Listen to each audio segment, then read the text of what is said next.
एक ऐसा सम्राट जिनका स्थान पूरी दुनिया के अधिकांश हिस्सों पर अपना साम्राज्य स्थापित करने वाले सिकंदर महान से भी ऊंचा है, जो कि विश्व प्रसिद्ध एवं शक्तिशाली मौर्य राजवंश के तीसरे सम्राट थे, जिन्हें दुनिया चक्रवर्ती सम्राट अशोक के नाम से जानती है।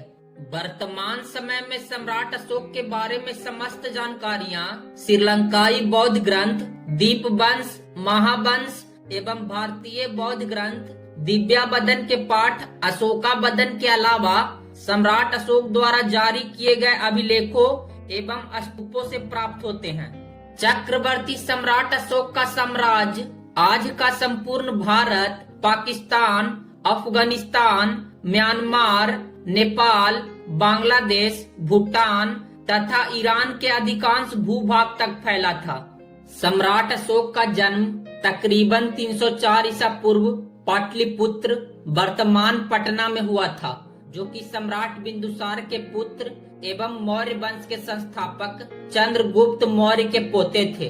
परंतु उनकी माता के संबंध में कई ग्रंथों में उन्हें ब्राह्मण कुल का बताया गया है, जिनका नाम सुभद्रांगी था, परंतु कुछ ग्रंथों में उन्हें रानी धर्मा के नाम से जाना जाता है, जो कि क्षुद्र जाति की थी। सम्राट बिंदुसार की कई रानियों से उन्हें कुल 101 पुत्र थे, जिनमें उनके सबसे बड़े पुत्र का नाम सुसीम था। चक्रवर्ती सम्राट अशोक के बारे में एक प्रचलित कथा यह है कि जब उनके सौतेले भाई सुसीम तक्षशिला नगर के प्रांतपाल थे, तो उस समय वहां एक भयंकर विद्रोह उत्पन्न हो गया, जो कि किसी से शांत नहीं हो रहा था। जिसके बाद विद्रोह का दमन करने के लिए सम्राट अशोक को बुलाया गया, परंतु अशोक के आने की खबर सुनकर वहां की जनता ने स्वयं विद्रोह को समाप्त कर दिया, जिससे अशोक को काफी प्रसिद्धि मिली। इस घटना के कुछ साल बाद पुनः तक्षशिला में विद्रोह उत्पन्न हो गया, जिसे दबाने के लिए सुसीम को भेजा गया। लेकिन इसी बीच महाराजा बिंदुसार की मृत्यु हो गई और सम्राट अशोक ने अपने आप को राजा घोषित कर दिया। परंतु महाराजा बिंदुसार कभी भी अशोक को राजा बनाना नहीं चाहते थे। श्रीलंकाई बौद्ध ग्रंथ दीपवंश एवं महावंश के अनुसार सम्राट अशोक ने सिंहासन पाने के लिए अपने सगे भाई को छोड़कर सभी 99 भाइयों को मार डाला। इन्हीं ग्रंथों के आधार पर यह कहानी फैली कि सम्राट अशोक बौद्ध धर्म अपनाने के पहले बहुत क्रूर एवं अत्याचारी थे, जिससे उनका नाम चंड अशोक पड़ा, जिसे इतिहासकार सही नहीं बताते हैं। चक्रवर्ती सम्राट अशोक का विधिवत रूप से राज्याभिषेक 269 ईसा पूर्व को मगध की राजगद्दी पर किया गया। राज्याभिषेक के महज 8 वर्षों के भीतर सम्राट अशोक ने अपने राज्य की सीमाएं ईरान से लेकर म्यांमार तक फैला दिया, जो कि उस समय से लेकर अब तक का सबसे बड़ा भारतीय साम्राज्य है।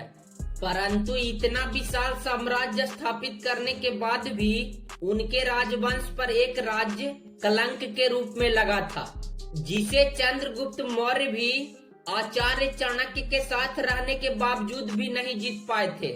इसी कलंक को मिटाने के लिए सम्राट अशोक ने 261 ईसा पूर्व में कलिंग पर आक्रमण कर दिया और भयंकर नरसंहार के बाद कलिंग पर अपना परचम लहराने वाले पहले सम्राट बने। इतिहासकार बताते हैं कि कलिंग युद्ध में तकरीबन 1 लाख लोगों की निर्ममता पूर्वक हत्या कर दी गई तथा 1.5 लाख लोग बुरी तरह घायल हुए।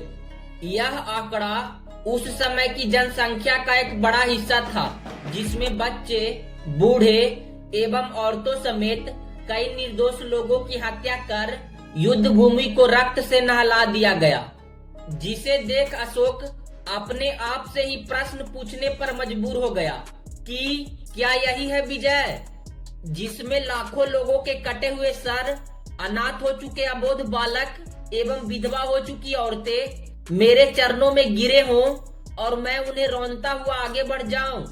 तभी से सम्राट अशोक समय के साथ धीरे धीरे शांति एवं अहिंसा के रास्ते की ओर बढ़ते चले गए। इसी बीच सम्राट अशोक अपने भतीजे निक्रोध से काफी आकर्षित हुए, जो कि अपना राज्य एवं पिता सुसीम के मृत्यु के बदले को भूलकर शांति की खोज में गौतम बुद्ध के रास्ते पर चल पड़ा था। जिससे प्रेरित होकर सम्राट अशोक बौद्ध धर्म की ओर अग्रसर हुए। लेकिन इस बात का जिक्र कहीं नहीं है कि उनका धर्म परिवर्तन कब हुआ। जिक्र है तो केवल इस बात का कि उनका कन्वर्जन मोगालीपुत्र तीसा या उपगुप्त द्वारा हुआ। सम्राट अशोक ने बौद्ध धर्म के प्रचार के लिए कई प्रचारकों को नेपाल, सीरिया, मिस्र एवं यूनान भेजा एवं अपने पुत्र महेंद्र और पुत्री संघमित्रा को बौद्ध धर्म के प्रचार के लिए श्रीलंका भेजा। सम्राट अशोक के शासन काल में ही पाटलिपुत्र में तृतीय बौद्ध संहिता का आयोजन किया गया था। कई इतिहासकार बताते हैं कि सम्राट अशोक का झुकाव दिन प्रतिदिन ब्राह्मणों की अपेक्षा बौद्ध भिक्षुओं की ओर काफी अधिक होता जा रहा था, जिसके कारण ब्राह्मण सम्राट अशोक से नाखुश रहते थे। सम्राट अशोक ने अपने उपदेशों को अभिलेख के जरिए पूरी दुनिया भर में फैलाया था, जो कि चट्टानों, गुफाओं एवं स्तंभों पर लिखी गई थी। ये अभिलेख उन क्षेत्रों के आम बोलचाल की भाषा में लिखी जाती थी। आधुनिक काल में सम्राट अशोक के अभिलेखों को पढ़ने में पहली सफलता 1837 ईस्वी में जेम्स प्रिंसेप को लगी थी, जो कि एक ब्रिटिश अधिकारी थे। सम्राट अशोक को देवनाम प्रिय या प्रियदर्शी भी कहा जाता है, क्योंकि उनके सभी अभिलेखों पर उन्हें इसी नाम से संबोधित किया गया है। बौद्ध धर्म में गौतम बुद्ध के बाद दूसरा नाम सम्राट अशोक का ही आता है, जिन्होंने पूरी दुनिया भर में बौद्ध धर्म को प्रचलित किया। सम्राट अशोक ने तकरीबन 40 वर्षों तक मगध की राजगद्दी पर शासन किया, लेकिन उनके मृत्यु के संबंध में अब तक कोई भी बड़ी जानकारी हाथ नहीं लग पाई है। लेकिन कई इतिहासकारों एवं अन्य सबूतों के आधार पर उनकी मृत्यु 232 ईसा पूर्व के आसपास बताई जाती है। सम्राट अशोक के मृत्यु के महज 50 साल बाद ही मौर्य वंश का पतन हो गया, जिसका अंतिम शासक बृहदत्त था। सम्राट अशोक द्वारा सारनाथ में बनवाया गया 4 सिंहों वाली आकृति को भारत सरकार द्वारा राष्ट्रीय चिन्ह घोषित किया गया है, जिसे अशोक स्तंभ के नाम से जाना जाता है। एवं भारतीय तिरंगे पर लगा अशोक चक्र इसी चक्रवर्ती सम्राट अशोक से प्रेरित है। मध्य प्रदेश में स्थित सांची स्तूप एवं बिहार के बोध गया में स्थित महाबोधि टेम्पल का निर्माण भी सम्राट अशोक ने ही करवाया था, जिसे यूनेस्को द्वारा विश्व धरोहर स्थल के रूप में घोषित किया गया है। सम्राट अशोक द्वारा उनके शासनकाल में किए गए कार्यों की वजह से आज भी जब कभी सर्वश्रेष्ठ शासक का जिक्र होता है तो सबसे पहला नाम चक्रवर्ती सम्राट अशोक का ही आता है।